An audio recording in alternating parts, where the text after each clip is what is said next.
is episode 9 of Guatemala Life and Culture. Today, I'm with Dawn once again. Hello. I'm Jeff, and we're going to be talking about our community.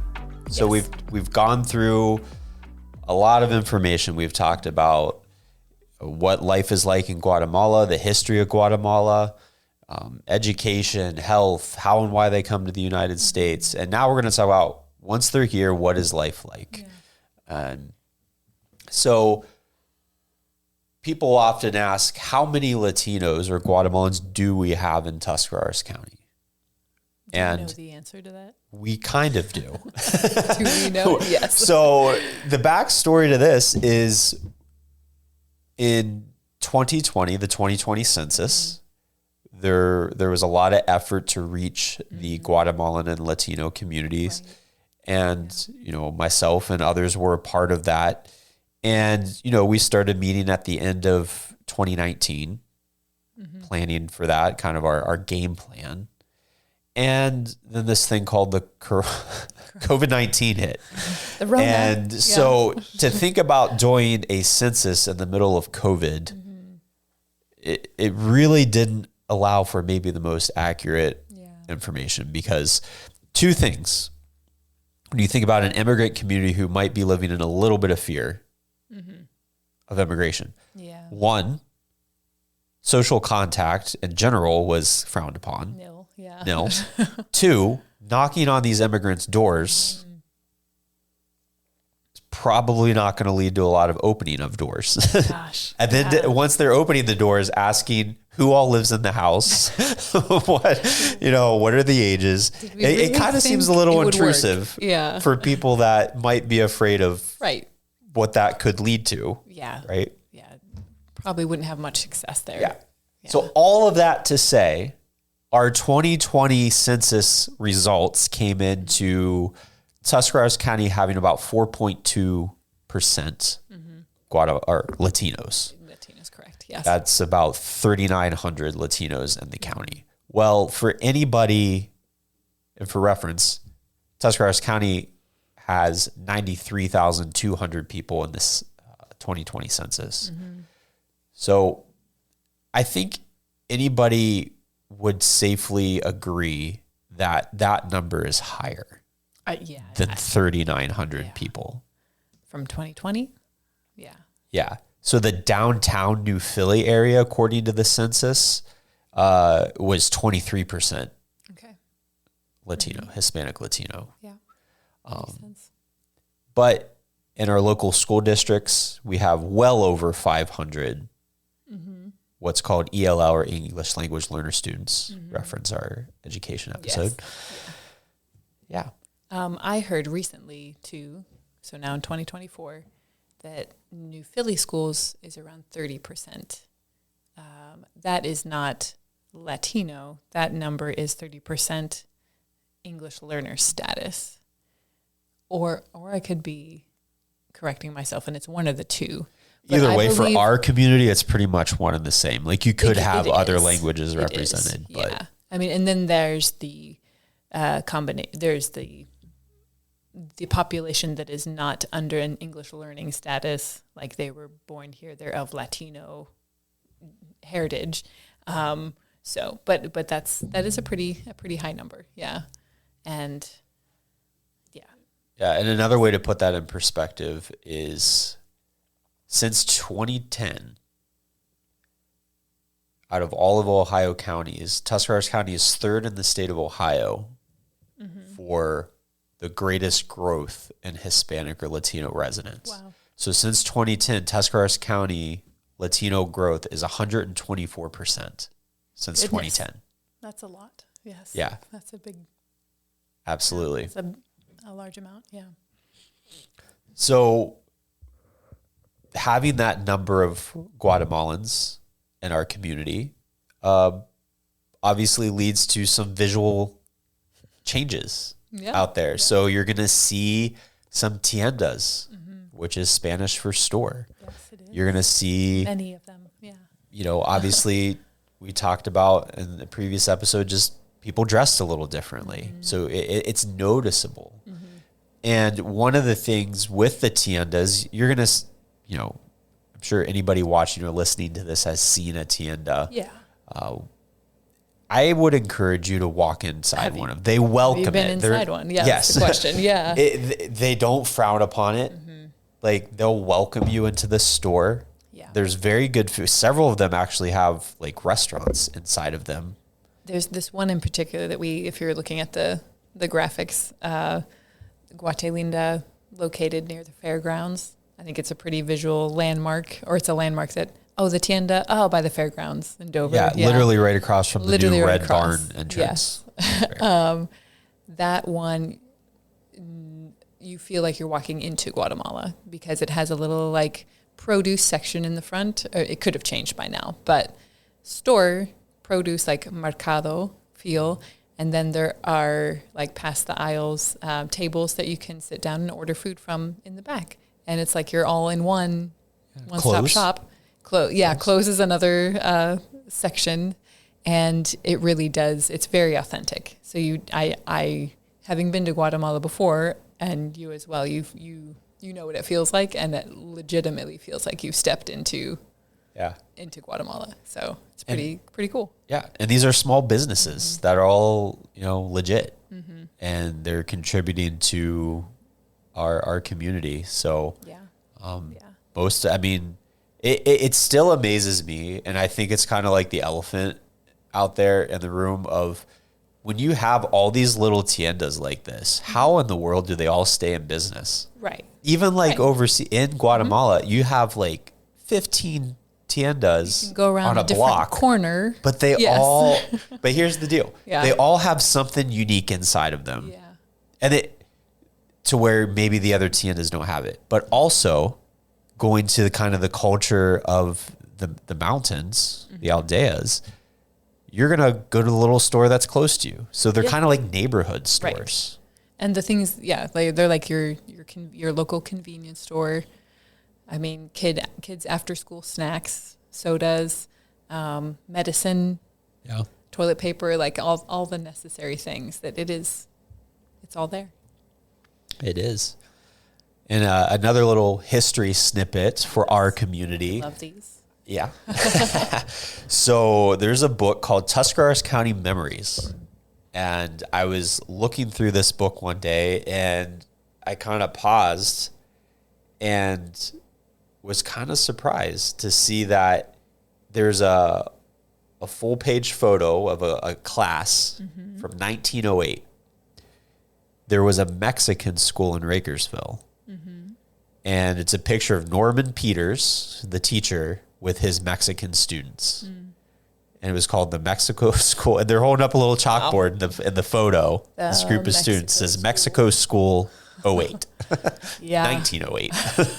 Wow. So over 100 years ago, we had an English learner class for Spanish-speaking immigrants in our community. Cool. That's pretty cool. Pretty crazy. So also for Latinos in our area, you have psychosocial stressors, and anybody has those. But when you think about a minority ethnic group, think about, inadequate housing, stress, discrimination, low education levels, history of conquest, suppression, defeat. These things just kind of add up to add on to the already difficult life that maybe someone living in a low socioeconomic status has. Right. But then you add on top of that these other factors, it can be that much more stressful for those families. Because you're not only thinking about your immediate circumstances, you're also always carrying your family back home in your home country. Like, they could be very well going through the same types of things, or poverty and just to name one. So you're not only carrying your immediate surroundings, but you're thinking, because you have communication with like family back home. Yeah. And then that makes you obviously feel that divide.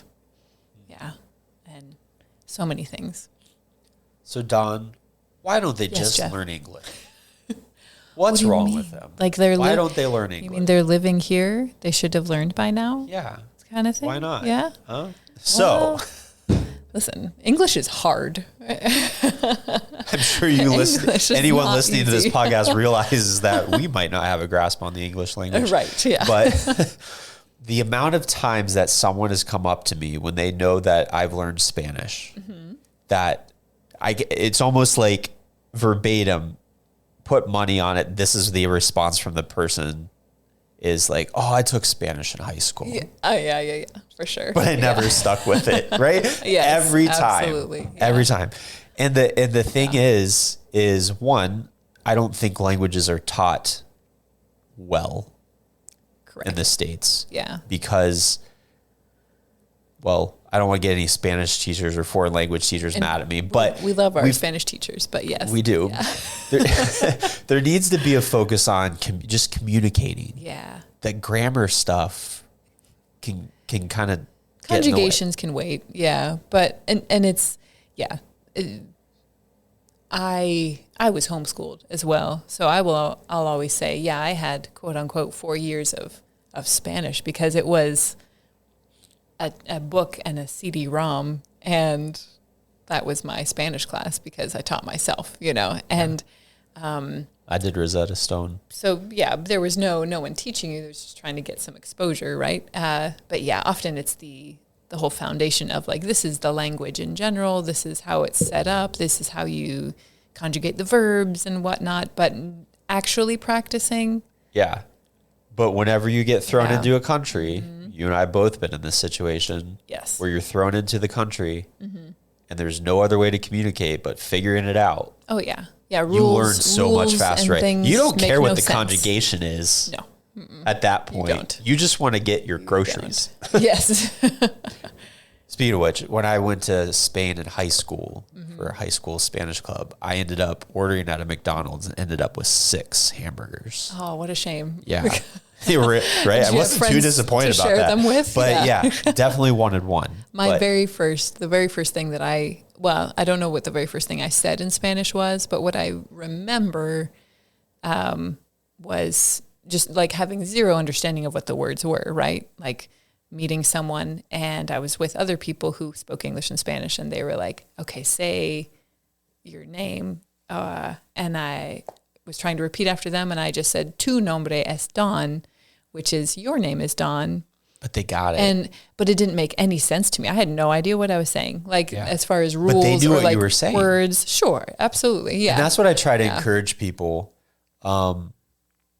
Like if you hear someone who's learning English say, me want store. Well, do we really think they want to buy the store? No. Right. Was that perfect English? Not even close. No. But do we know what they mean? They want to go to the store. So have that grace for them. Have it for yourself. It's okay. Like you're going to slowly fill in those gaps to make it more fine-tuned as you interact. So we digress back to our point of why don't they learn English? Well, the reason is, we were just talking about this. If you're in Spanish class, you need to be using it every day, all the time, hearing it, speaking it, writing it, everything. Yes. So to learn basic communication skills, hello, how are you? Hey, the weather's nice. Hey, do you have a dog? Oh, I have a sister. All that stuff. The bathroom? Yeah, bathroom. That takes 6 months to 2 years to learn well. Yeah. Then you go to cognitive academic language, which is your maybe at work or when you visit the hospital or court or the school. Yeah. That can take 5 to 7 years to learn well. So again, it takes time and it takes using it a lot to afford yourself to make those mistakes to learn the lessons. Yes. Right. Absolutely. And as we talked about in our language episode, there could be a cultural gap in that too. But we encourage you to look back on that one. And the other thing about when you know a language, and we'll give 2 examples of this, when you're in a crisis mode, you're going to revert back to your native language. Yeah. Like, so whenever I'm overseas and I get kind of irritated and I kind of want to like tell someone off,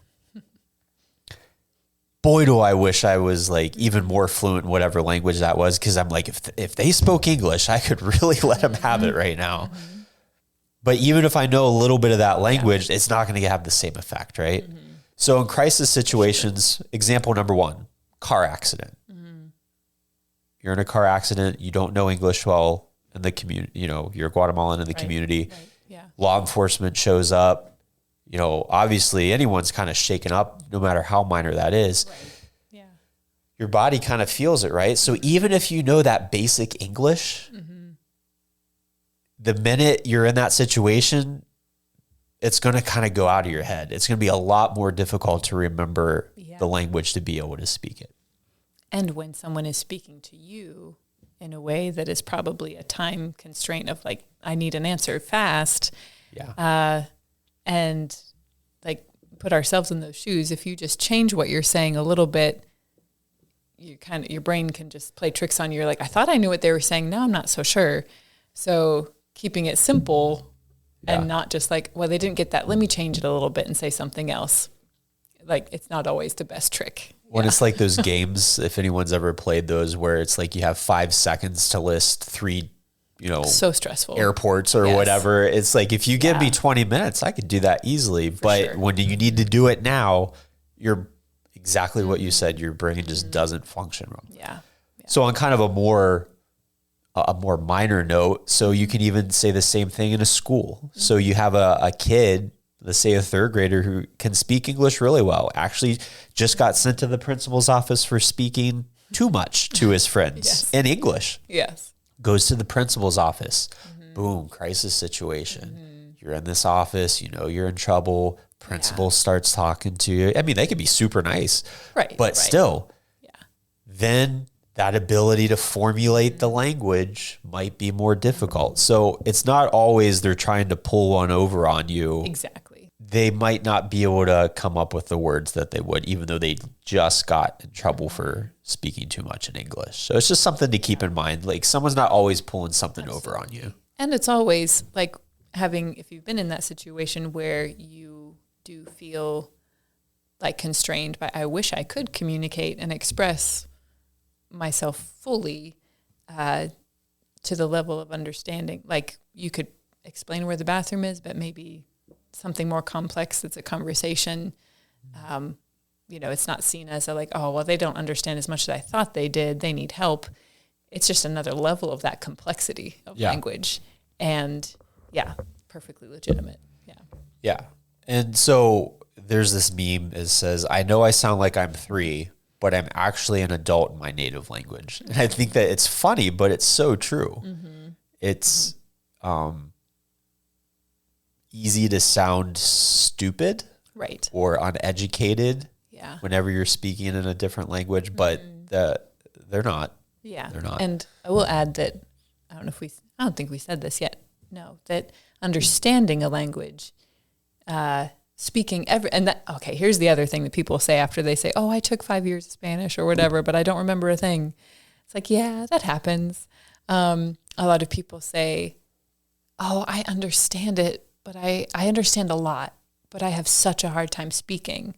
I always say that's perfectly normal. Yeah. Like, of course you do, because you can understand and absorb listening and just like piecing it together in your brain, then you can get it out your mouth. Like what you want to say, but piecing it together that way. Yeah, kind of like understand, speak, read kind of depends, can flip-flop, and then reading is easier than hearing because you can see it, right? If you can associate words. So I would encourage everyone, just like, remember, people around you can probably understand a lot more than they can speak. Absolutely. So even if they're not speaking, they might be able to understand a good portion. Yeah. Yeah. So to wrap up that question of why don't they learn English? Well, the answer is they might be learning.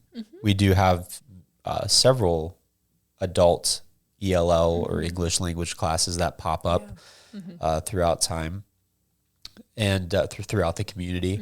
And the other thing is, when they're going to work, the places that they're working, they're surrounded by people that speak their own language. They're not necessarily working with people that speak English where they're able to use English. So they're at home with their families, they go to their church, they go to work, and where are they really facing the ability to practice the English that they're learning? It might be very limited. Absorbed into that. Exactly. Right. And that's not as easy as it seems. Yeah. Yeah. All right. So why can't they be like us? Acculturation or assimilation. Like, they need to assimilate. They need to learn our ways. Yeah. They need to live life like we do. But I still want tamales. But the rest of it needs to change our way, right? Yeah. Well, here's the deal. Acculturation and assimilation. Assimilation means you forget everything about your past, everything about who you are, and you become something different. You become a part of whatever you're joining. Acculturation means you are maintaining your identity, who you are, what you represent. However, you're also learning the ways of the new group that you're a part of. And that's what we aim for. We want acculturation. We don't want people to lose their identity. Right. Right? We do not. But they also want to learn how to be a part of our community. And so young children will learn English and become acculturated because of schools. You know, they'll learn much faster. And our message to the schools would be, don't worry about preserving the kids' culture in a sense of worrying about them losing their language, because that'll be preserved in the home.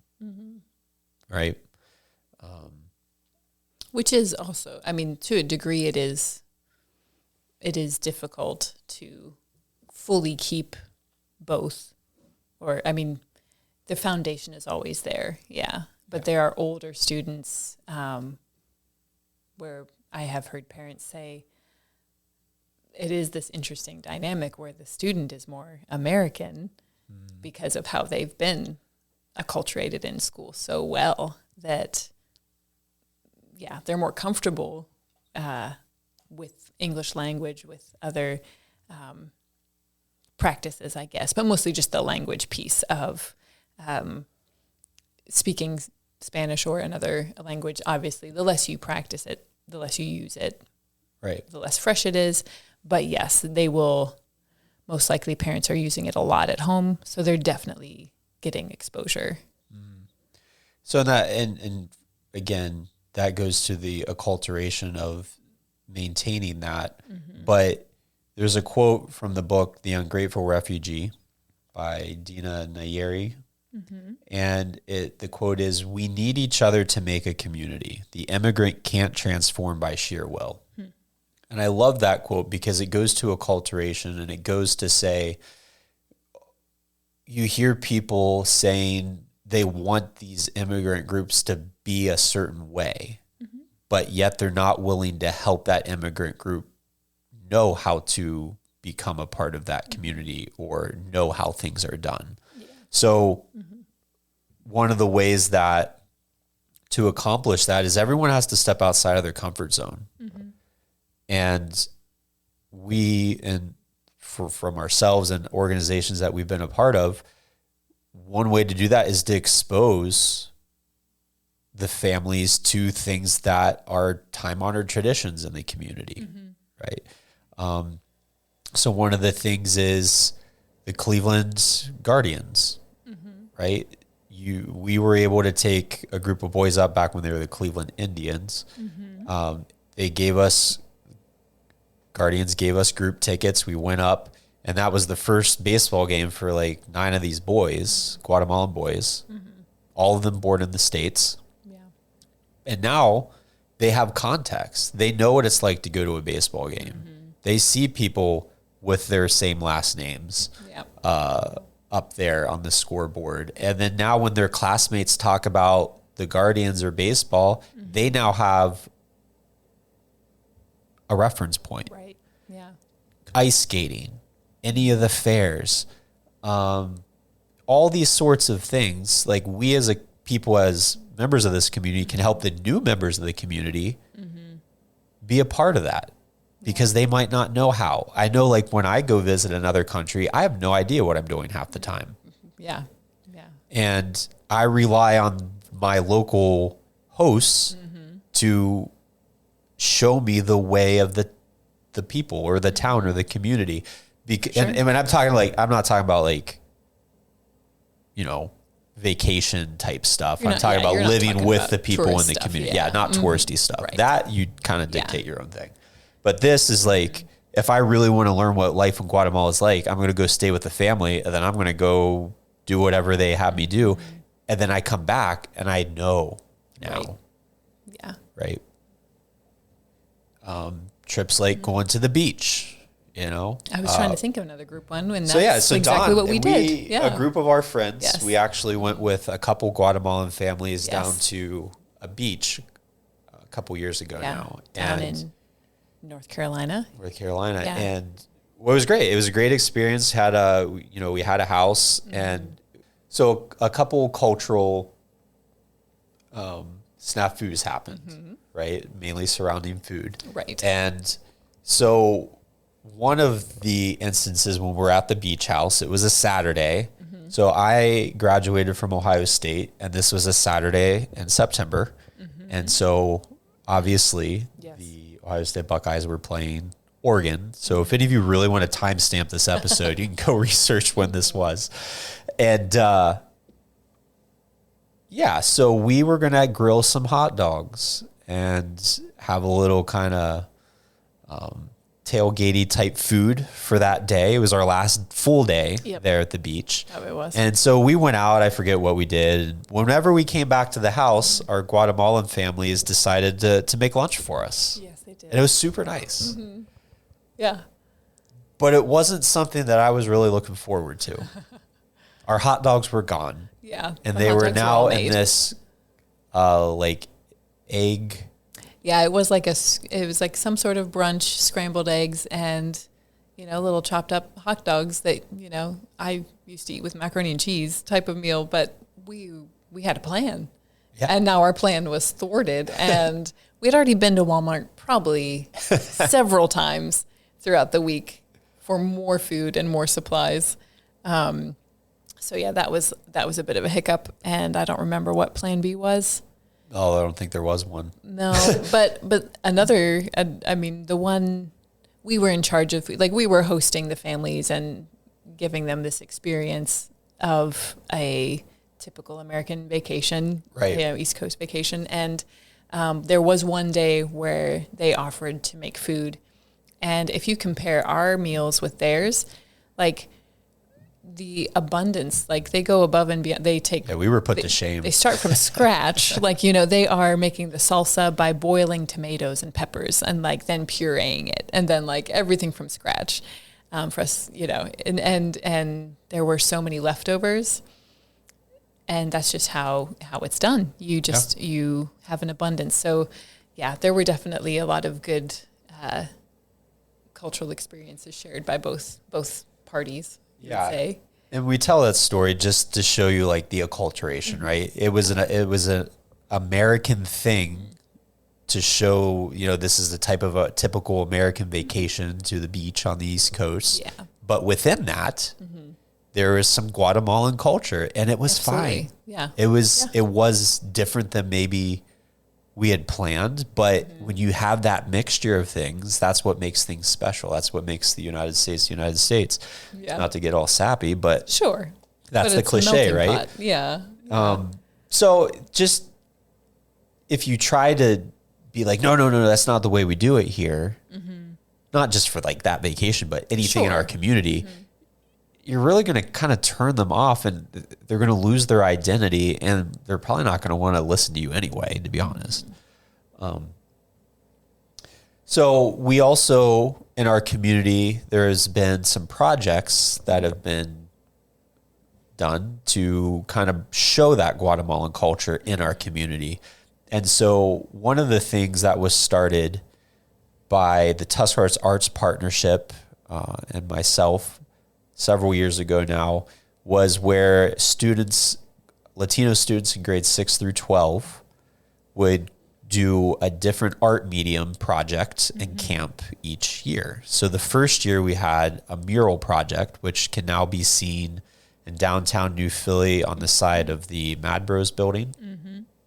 And when you look at it, it looks like a quilt. Yeah, it does. And the whole idea behind the artwork was quilts are kind of a thing, Amish country. Right. So you're kind of taking that piece of culture, but the pieces that make up that quilt are all very detailed and some sort of unique to their culture, or something that means something to them. And the next year, there was a photo book done called Through Our Lens. These are available at the libraries. And these are just kind of photos of their everyday lives. Yeah. And so it was really cool for them to be able to share their culture, and that way kind of peels back the curtain a little bit of these students taking pictures. And then the third year, it was music. Yeah. And they put on a concert, which was really awesome, sang some American songs and some Guatemalan songs. And then the most recent year, the fourth year, they did dance. So 4 years of it already. Yeah. It's crazy. But it's really cool because you're really starting to see the community become their own, and the community embracing that. Yeah. The community is acculturating. Absolutely. Right? Yeah. This is very much a part of what we see now, like visually, when you go out and about. That's just not, that's a representation of people who live here. Absolutely. It's very cool. Yeah. And so the little free libraries in Dover behind, what's the name of the ice cream place in Dover there off Worcester? Softies. Softies. So behind Softies, one of our Dover high school students designed that, and it's got the corte and the typical traditional dress on it. So if anyone's around Softies in Dover, check that out. It's really cool. And so to kind of go back, so what are the stressors on the families that are here? So we've had our immigration episodes. Yes. Here is a lot of times these students who were born either here or have been here most of their life, they become kind of the cultural broker for the family, the mediator. They're the ones that answer the phone. They're the ones that communicate to the landlord, to law enforcement in some cases, or EMS. Like, they're kind of put in these spots where they're knowing and becoming more adult than they need be because of the situation of their family. Like, so not only do the children know the language better, but they also understand the culture better. Right. So they know how to navigate that even at a younger age better than their parents might. So kids interpreting, big pet peeve of mine. If you are any official agency, business, or whatever, and you have children interpreting, that means anyone under the age of 18, that is not ethical, bottom line. And in a lot of cases, it's not legal. And so the resources are there or available for those places to find and hire appropriate interpreters. Right. There should never be a minor interpreting. No. Never. Yeah. So that's just my little soapbox. Yeah. And there are, in today's day and age, we have technology that is a better way of getting by or making it work. A little bit. That's how often, or it can be used as a second or third tool instead of completely relying on a minor or young individual, because then, like, maybe if you're using a translate app, you'll see expressions that are like, okay, that makes sense, or no, that wasn't quite right, instead of solely relying on the maturity of and also that's like conflict of interest too. It could be. I mean, it is. It's unethical in so many ways, but for whatever reason, there's a lot of places that refuse to invest in hiring people that are able to communicate with the people that they serve. But I digress. So another meme here I think is just kind of funny. It's one of my kind of like a Latina mom. She has this packet of papers and she's showing it to this cat, but it says basically my mom asking me to translate the paperwork's government documents, and the cat's face is like 8-year-old me. Like, how am I supposed to do this as a kid? Wide-eyed and small. Yeah. So life in the USA, continuing here. So immigration, we talked about the census at the beginning of the episode. So immigration isn't just a fear that's baseless. Like, it's a legitimate fear. We have visuals here of Facebook posts of when immigration raids places like Freshmark, other businesses. There are, I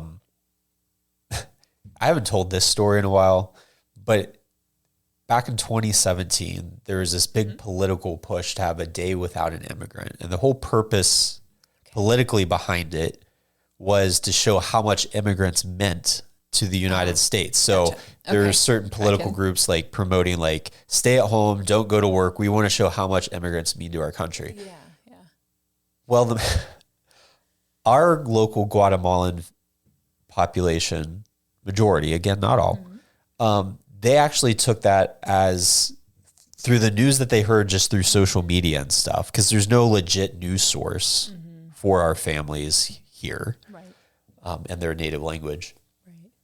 They took it as, don't go to work because immigration's coming. Immigration Day. Immigration will show up. So they took it the complete opposite. Lost in translation. Yeah. So they kind of ended up doing what those political groups wanted, but not for the reason that they put out there. Yeah. I was at the schools at the time, and I think we had well over 100 EL students out that day. It was crazy. Yeah. So there's a video I'm going to play here, visual. It's actually of immigration in Dover. Immigration a lot of times is in unmarked vehicles. They're wearing normal street clothes, and they might have a vest on that says police or ICE on it. ICE stands for Immigration Customs Enforcement. They used to be called INS. So people who are older might recall that acronym. But anyway, this video here, you can see it was filmed by a Guatemalan gentleman, and it's in front of the Dover Pizza Hut there by the bridge. You can see that in the background. And this is what they're afraid. You know, we've had family broken apart because dad goes outside to get in his car to go to work, and immigration's out there waiting for him. And they get this information from court documents.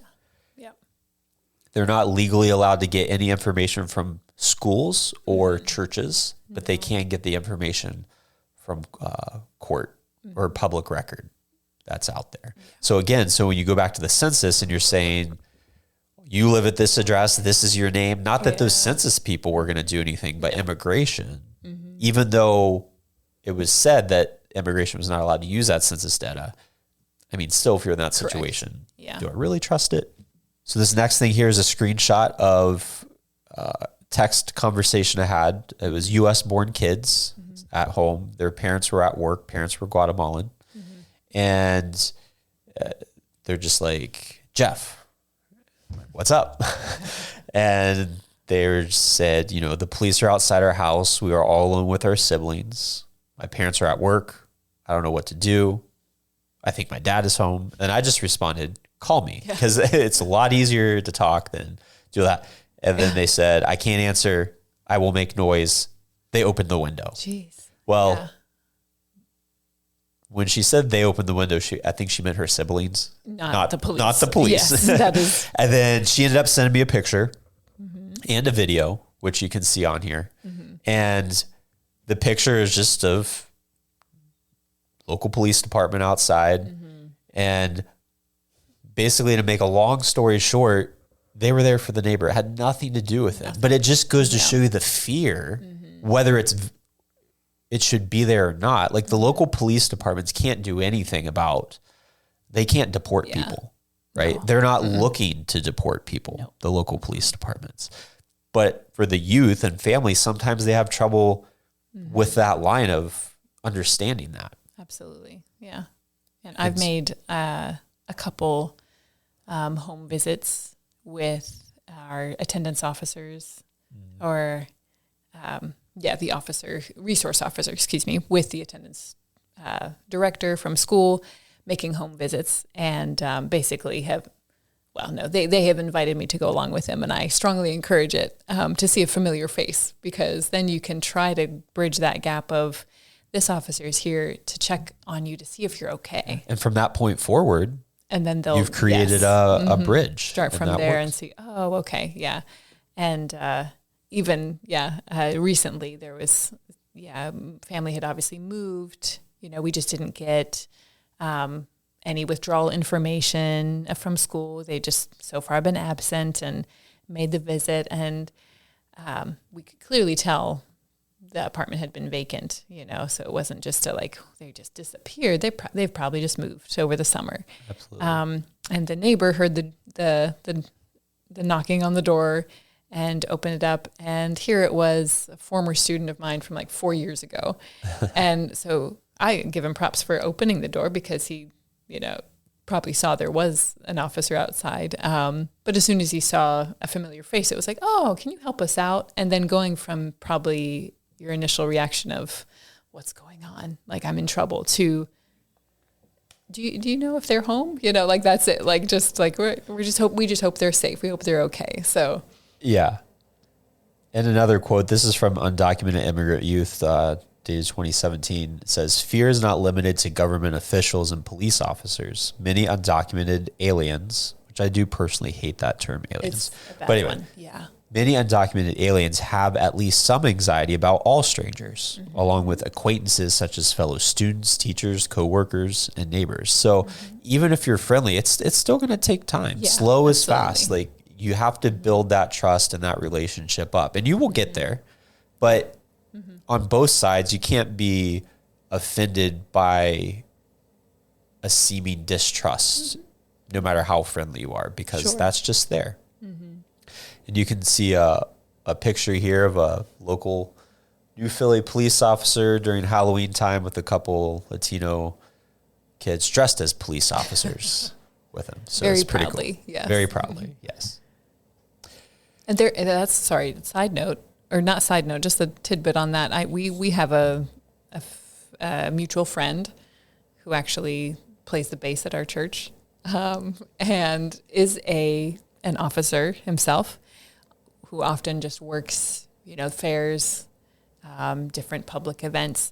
And his feedback questions to me have been, why do so many Latino people want a picture with an officer? I'm like, well, it's because you're famous. Uniform is status. And I think it's just hey, family, look, it's me with an officer. It's not a disrespectful thing at all. It's more of I'm thankful for you, or I'm just I think you're cool. Yeah. As simple as that. So there is kind of this appreciation that I think is, I'm happy to see that side, and I'm not going to make eye contact with you and turn the other way just because you're an officer. Right. So, and the officers appreciate that too, because they want to help. Absolutely. That's absolutely their goal. So it's something called the fear cascade. Basically, it's something seemingly simple can turn into a bigger issue for a family, or for, I should say, a person who's maybe been through a lot.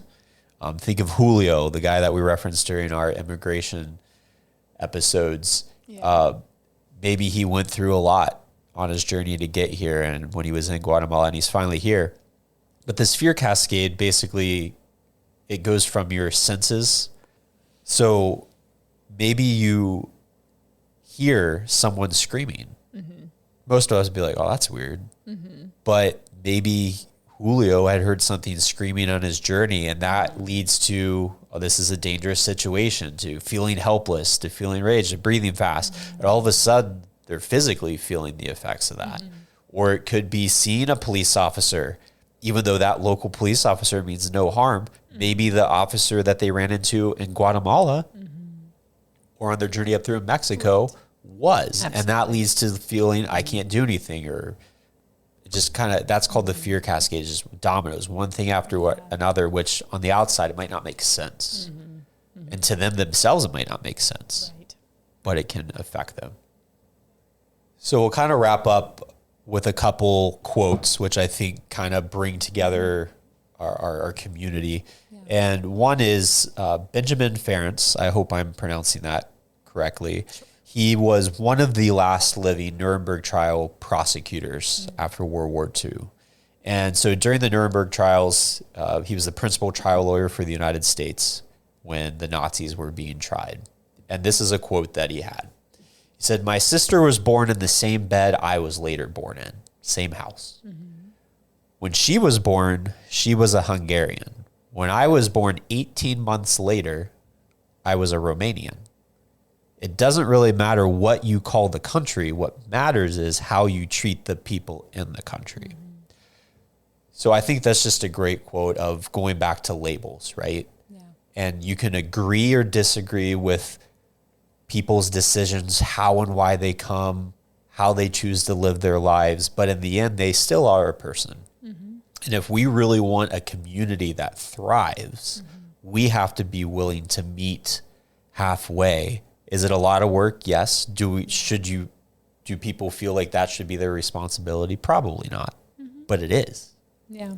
Fair or not fair. That's life. That's community. That's civilization.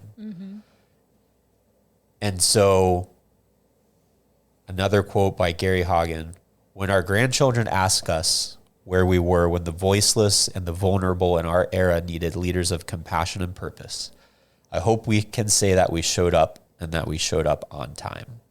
So that's my challenge to anybody that's listened to this episode or our other episodes, is to just do what you can, right? Be that friendly neighbor. You don't have to create social change. Just wherever you are, whatever you're doing, take that extra little step outside of your comfort zone to make our community that much more whole. Right? Well said. Yeah. Thanks. All right. So again, thank you for joining us for this episode. We will have a link at the bottom. There are a bunch of books and documentaries and movies that would kind of enrich your learning experience that we encourage you to either look up on Amazon or Netflix or your local library, wherever they may be. And we also have our contact info. Be more than happy to answer your questions, meet one-on-one, just kind of further the conversation. So that wraps up the 9th episode. We hope to see you in the future.